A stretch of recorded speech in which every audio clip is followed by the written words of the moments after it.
Hey there, I'm Mark, in affiliation with Spectrum Pulse. And look, this week's just long, and it's Billboard Breakdown. I don't remember. Look, sometimes you can hope for weeks where the Hot 100 stabilizes, or at the very least is more manageable as you try to catch up on your schedule past the holiday weekend in a mid-year list video, and then you get let down because in the rather predictable aftermath of 3 mini album bombs, we got a swarm of somewhat disconnected tracks flooding into the charts in order to compensate and fill in the gaps. Now there are some stories there, Peso Pluma seeing some muted impact, Gracie Abrams probably seeing more impact than she deserves, a couple revealing new arrivals, but if you had told me that this week was likely going to wind up busier than last week, well, suffice to say I wouldn't have been too pleased, but hey, I gotta spend my vacation doing something, right? Okay, enough of my bitching and complaining. Our top 10, where returning to the number 1, we have I Had Some Help by Post Malone featuring Morgan Wallen. Now, this is not that surprising. The sales are solid, the radio just keeps on running up the score at the top, and while streaming saw a slight dip, it's got a healthy enough margin that it wasn't really that impacted. So much so that it might actually face some tangible competition next week. And with that,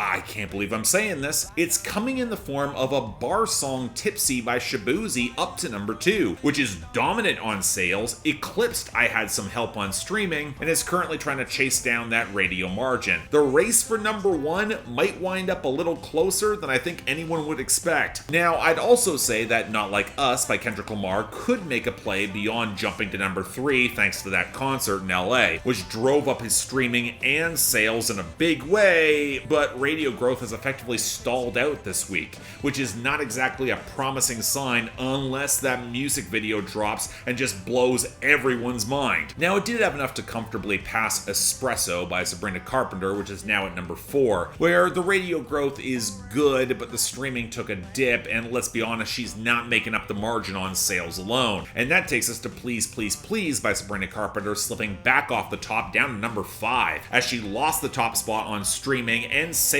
fell back. Considering that the radio was nowhere close to making up any of the margins, I don't really see this being a contender for some time now, if at all again. And hell, that was enough to push back Million Dollar Baby by Tommy Richmond at number 6, where he is still doggedly running up those airplay numbers, but the streams and the sales, they're both down, and that could really shrink its viability, especially if that second single is already getting pushed. Then, holding steady, we got a trio of predominantly radio cuts. Too Sweet by Hozier at number 7 is still consistently the strongest of them thanks to a somewhat wavering radio peak but better sales. And then we have Beautiful Things by Benson Boone at number 8, which actually just edges him out on streaming even if the radio is now in freefall. And that is just holding over Lose Control by Teddy Swims at number 9, as its radio descent is a little bit slower, but it's losing on both sales and streaming margins. Finally, we got Birds of a Feather by Billie Eilish at number 10, where the radio appears to be moving, but streaming is just solid against stronger competition.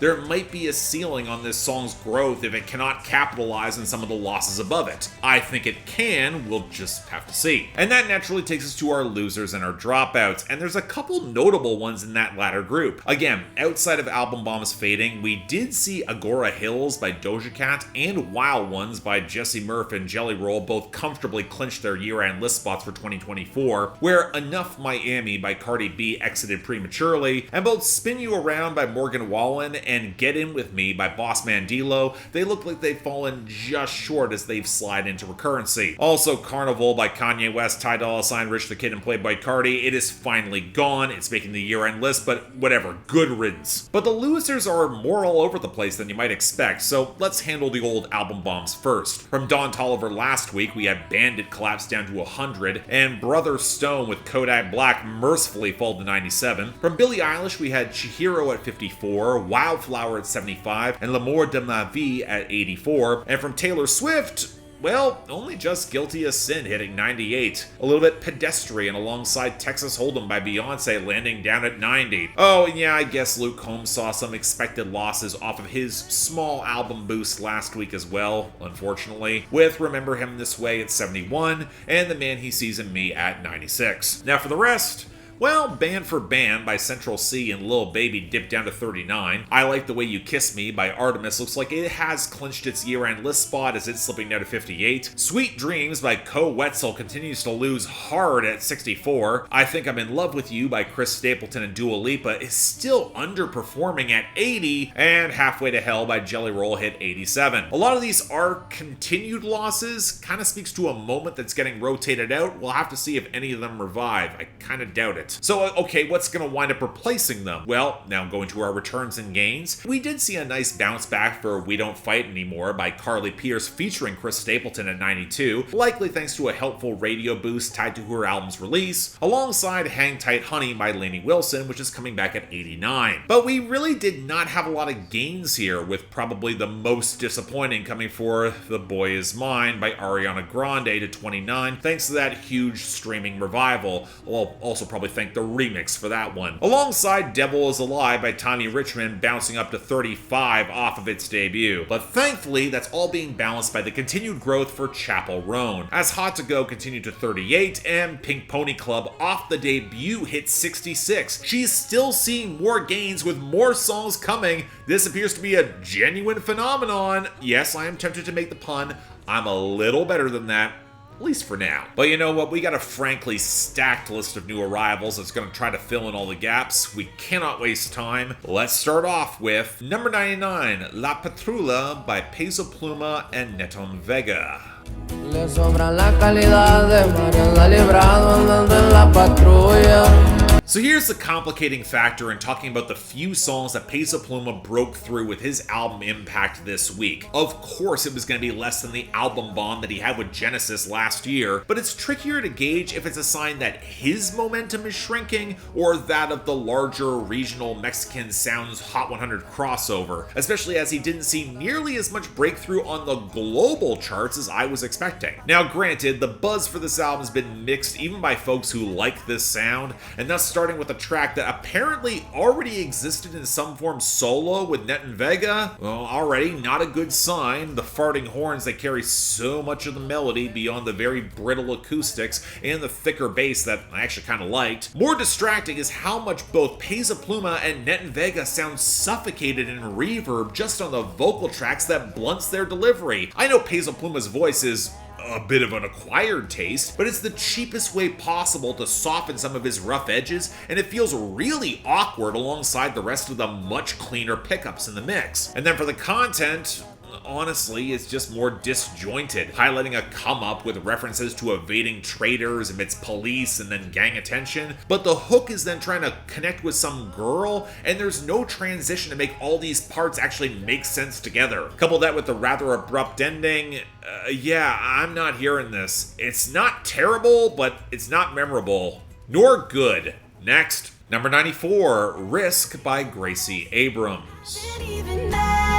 Watch this be the wrong thing. Classic, God, I'm jumping in the deep end. It's more fun to swim in. Heard the risk is drowning, but I'm gonna take it. So I don't have a lot of kind things to say about Gracie Abrams and her come-up. See my coverage of Close to You if you need the refresher. But hey, she charted 2 songs this week off the strength of that album, which has performed really well. And this is the one that didn't get the Taylor Swift stimulus package, so I don't know, maybe it's a little bit more interesting? Well, you know, funny thing about Taylor Swift, because this sounds like it's nakedly cribbing from her lyrical cadence and quicker patter, even some of her vocal inflections and the pattern of the backing vocals when this song tries and mostly fails to really explode and take off. Aaron Dessner can keep the mix sounding largely tasteful, but when your primary instrument is a very spare acoustic guitar line and the song never builds more muscle, even with that snare ramping up on the final hook, you wind up looking like a pale facsimile of a much better artist. It's not helped by Gracie Abrams sticking in her hushed indie girl voice when Taylor Swift actually has some power and expressiveness to sell something in this vein, which is a track all about convincing herself herself to take that big risk and chase this guy. And, I'm not even against all this being in her head when she's psyching this up, but you would think that'd be an excuse to push a little bit harder, add a little bit more fanciful details and flair, and the song just does not have it. I mean, it's not a new observation that Gracie Abrams can often attempt to build catharsis by calling on nostalgia, but relying more on textural signifiers rather than raw power to make things work. What do you know, just like her father J.J. Abrams does in the movies. But man, it feels real obvious here. I wouldn't even call it bad so much as just thoroughly mediocre. Next, number 91, Vino Tinto by Peso Pluma, Natanael, Cano, and Gabito Ballesteros.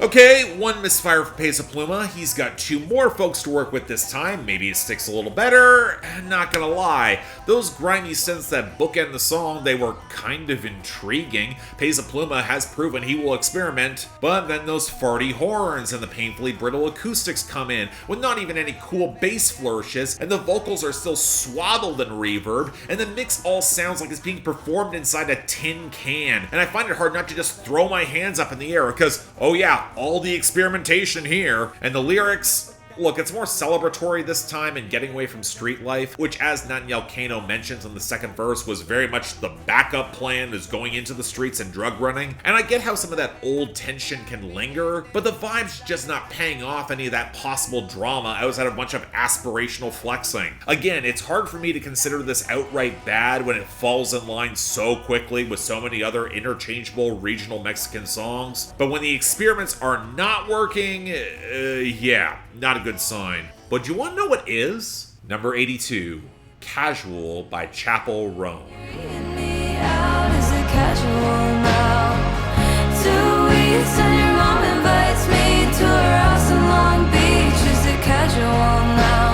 Put aside the fact that alongside Lunch by Billie Eilish, this is the most lesbian cunnilingus has ever gotten charting representation on the Hot 100. If I'm wrong, please correct me. But the fact that Chappell Roan has 5 charting songs is nothing short of astounding. And honestly, I think this is her best one yet. This is one of my favorite songs of 2023, not just the hits, even more so than Red Wine Supernova. The slow gloss of the synths alongside that thrumming bass and the gentle acoustics and the clattering percussion, all to support the sort of messy, aching love song where, as her partner insists, it's no big deal, it's all just casual. Chappell Roan just can't believe it, but she tries to go along for the ride anyway. Pardon the pun. And the truth is, it's not simple. Her friends think that she's playing dumb, she's deceiving herself to stick it together. She feels gaslit trying to play cool when she's got feelings there. But even those are being tainted by anger and mistrust and the feeling that she's putting in so much more of the work and not being treated as such. You can only play the chill girl for so long before it all comes crashing down. Where it all could have worked if maybe they communicated and got on the same level. But I think where this really clicks is the nuances of the performance. Chappell Roan is used to cutting loose with exuberance and flair, and while the song eventually ends up near that territory, her richer alto allows her to sell the world-weary acknowledgement that if this is all it's gonna be, just get me off already. If you even can. I'm frankly stunned that this was the ballad that crossed over for Chappell Roan. Maybe it was just so explicit that was a win for TikTok, or maybe folks just acknowledged a really fantastic song. But yeah, this fucking rules. The highest of my recommendations. Please, check this out. Number 81, Feels Like I'm Falling in Love by Coldplay. Maybe for the first time,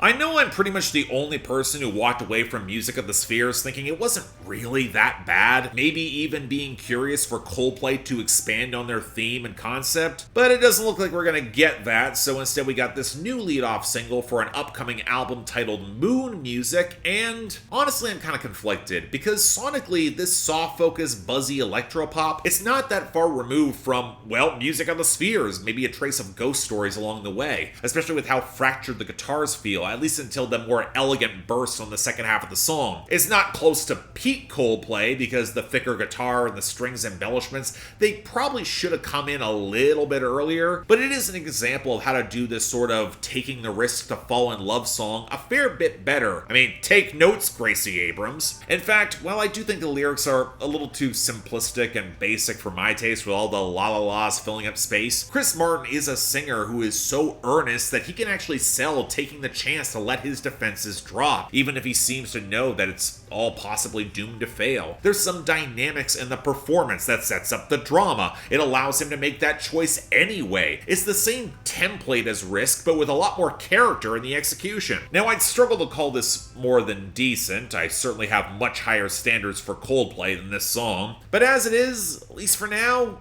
it's fine. I'll take it. Number 76, Nights Like This by Kid Laroi. Let me till they put me in my casket. I got all these feelings that I'm asking. Can I hate on you? That's what I'm asking. Wait, really? We're still giving Kid Laroi chances, especially for his song stuck on that album from 2023 that I thought we all made the correct choice to ignore? Well, apparently TikTok virality is gonna sneak up on anything, even for a song that utterly wastes some pretty nifty atmosphere from Clams Casino with the rougher fidelity drums and the gauzy synths, for a cut that can't even run 90 seconds, where Kid Laroi is wallowing in angst as he tries to get some girl to come over, possibly an old flame, where more details might provide more insight, but when you can't even run for a minute and a half, there's nothing to even articulate or flesh out in the picture. And considering the haze and Kid Laroi trying to push into his wheezy falsetto range, where he sounds, let's be honest, borderline unrecognizable, yeah, this isn't worth more attention. It's not good. Skip it. Number 70, Kehlani by Jordan Adetunji.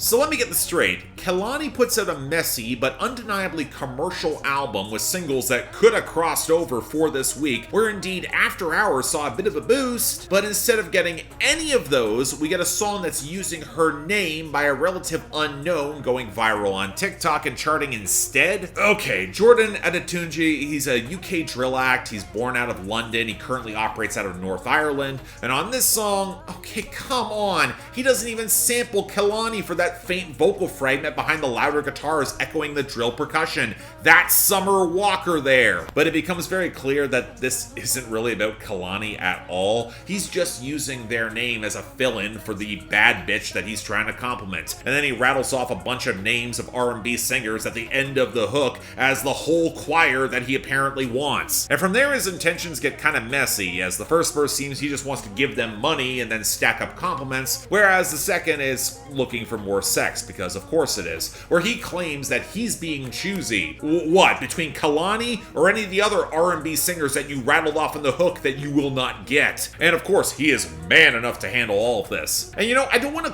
question that, but this heavier production is doing a lot of heavy lifting for his very limp, boyish tenor, where he comes across as just kind of juvenile and out of his depth. Yeah, I know Kehlani co-signed this. They're looking for any crossover spark that's possible. If this gets traction, I would not be surprised to see them hop on the remix. In the meantime, yeah, I'm not impressed by this. I think the production's doing a lot of heavy lifting to keep it passable. Check out Tears by Kehlani with Omale. It's much better than this. Number 69, Reloj by Peso Pluma and Ivan Cornejo.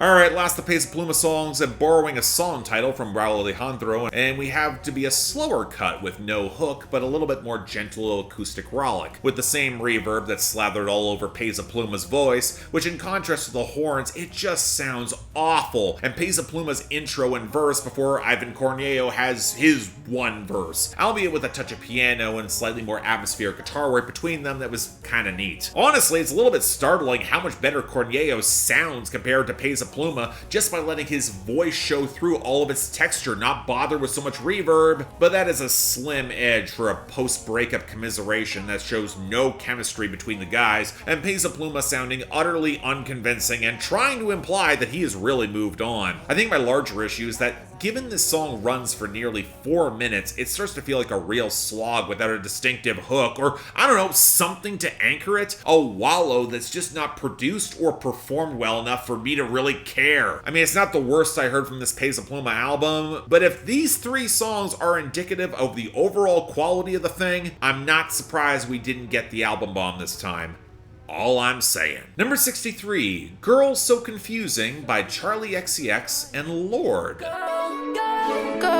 Girl. It's so confusing sometimes to be a girl. The funny thing with this track is what it might have been. Girl So Confusing was always one of my highlights of the original on Brat because it's Charli XCX getting petty and frustrated, making a lot of assumptions that there is tension between her and Lorde. I mean, the media has drawn comparisons between them for like a decade for a similar look, despite making very different music, and I mean that picture they took with Carly Rae Jepsen promising the best supergroup that's probably never happened, but it actually goes deeper into how their careers were managed and marketed and some personal awkwardness. Lorde was allowed to have mystique and operate on a different schedule in pop music than Charli XCX, who, truth be told, she's been way more experimental in her craft than Lorde since they both broke out. And if Charli's trying to profess some solidarity with fellow pop stars, well, it's also not the first moment of tension in that vein on the album. Accented well by the watery hyperpop gloss and the keyboard flutters courtesy of A.G. Cook that breaks into this scuzzy, grinding synth bass. And thus, I really like how Lorde responds on the remix, and you know what? She just clears up the misunderstandings with some degree of maturity and insight. I mean, she was facing her own public overexposure, her own fight with anxiety and an eating disorder. She had all her shields up at times, and that's a hard energy that could be misconstrued as hurtful. And I like that amidst the swirl of fame and constructed narratives and all the irony, Lorde taps into the humanity at the core between them, and they just squash all of it. Now, it does dampen some of the more intriguing moral ambiguity of the album, but honestly, Lorde is such a great fit performance-wise alongside Charli, and they got good enough chemistry, I'm just fine with the remix. Legit great song, very pleased to see it all work out. Nice that happens. Number 57, Parking Lot by Mustard and Travis Scott. 5 a.m. in a parking lot. 4 black trucks taking parking spots. She reached in my pants to see I'm soft or not.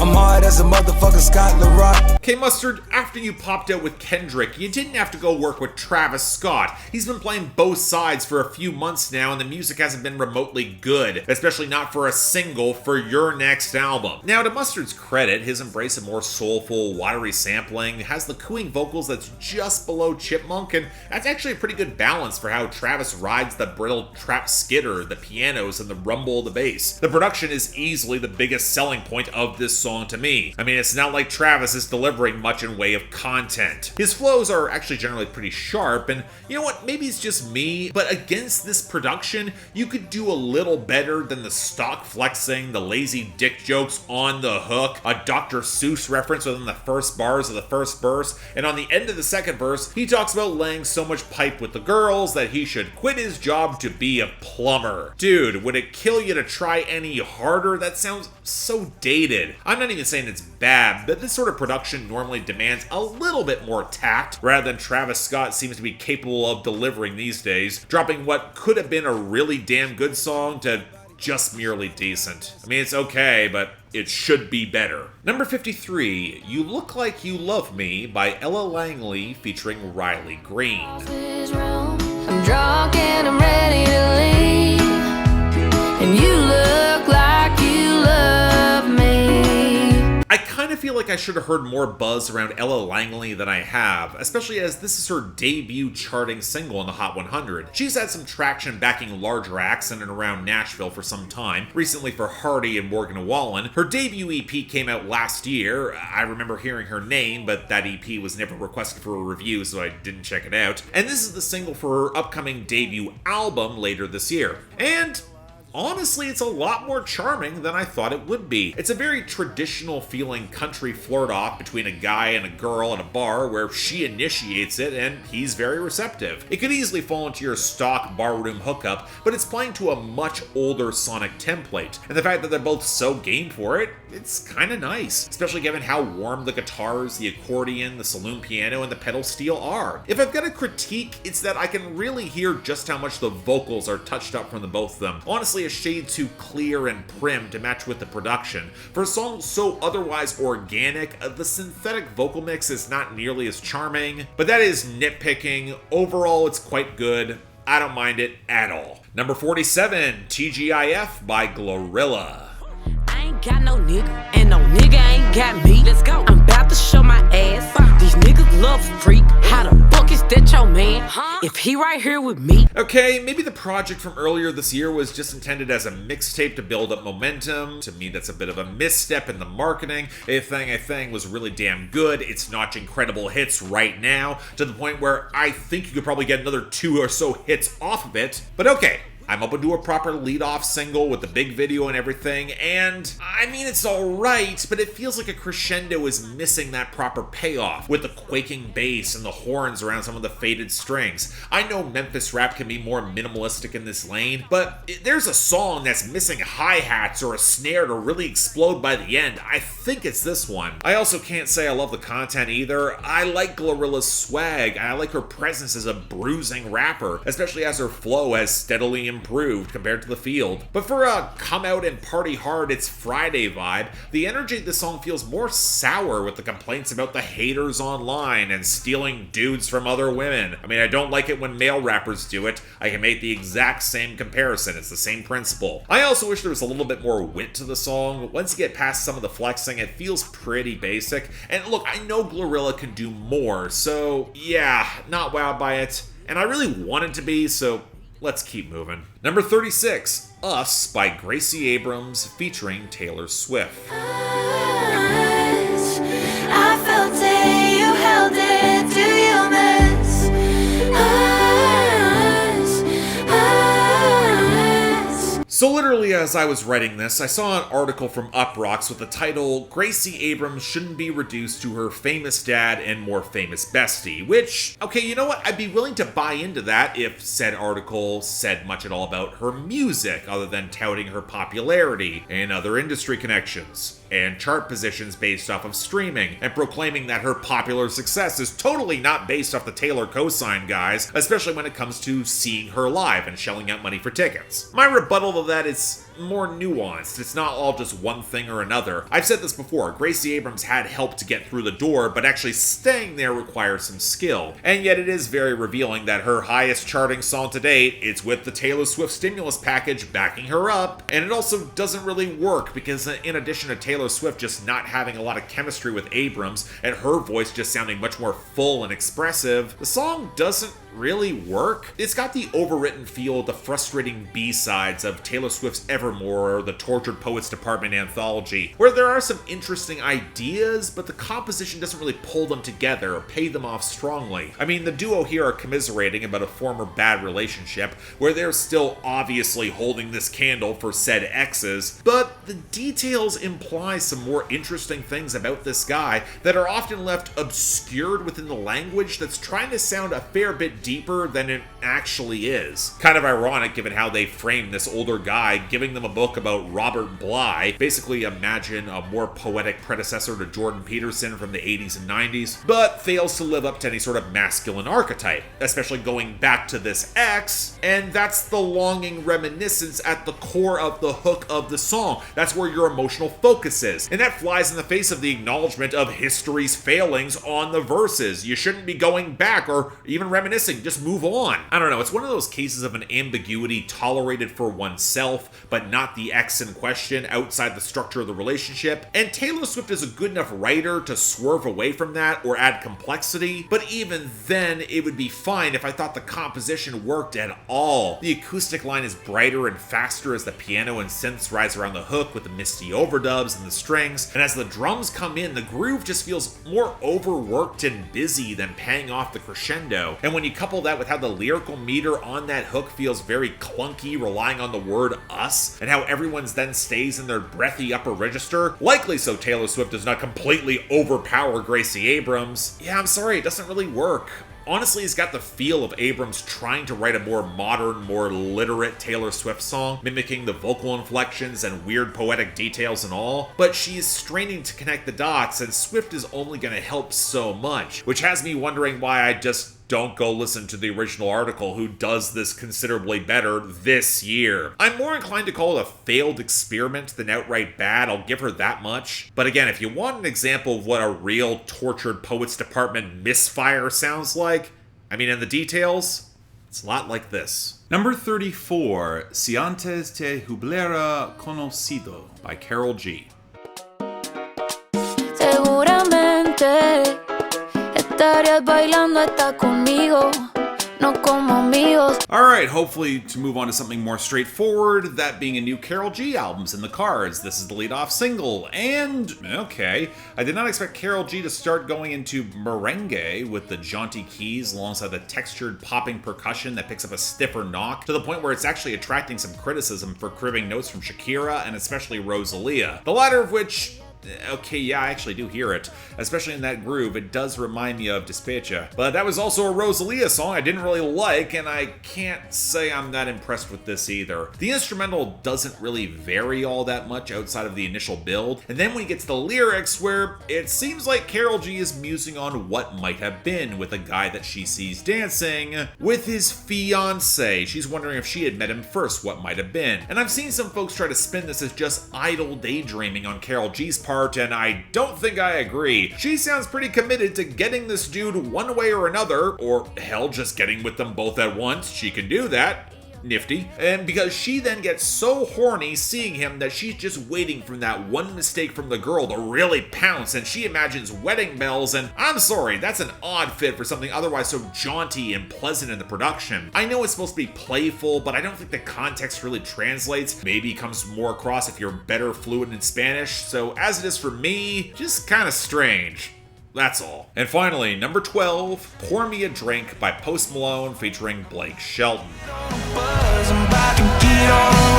Yeah, I've been breaking my back, just keeping up with the Joneses. Y'all know what I mean, and y'all know how it goes. And we're ending off this week with Post Malone, teaming up with Blake Shelton, who hasn't had a proper charting hit in a couple of years, but's got enough industry clout that his cosign will inevitably lead to Nashville radio crossover. Truth be told, I Had Some Help has felt only more insubstantial the past couple of weeks, and honestly, this might be a bit better. I mean, it's distinctly weird to hear Louis Bell and Charlie Hanson produce a song with legit steel guitar and a prominent fiddle on it. It reminds me a little bit of the brawnier side of 2000s country that split the difference between the neo-traditional instrumentation and something more contemporary, but then also hearing Blake Shelton sound within that mix not as crisp or clear than you would otherwise expect on Nashville radio. He's nestled a little bit deeper into the reverb. I mean, it's not a bad thing, it's just a little bit different, a little strange. And Post Malone can nail this sort of hangdog exasperation in his sleep,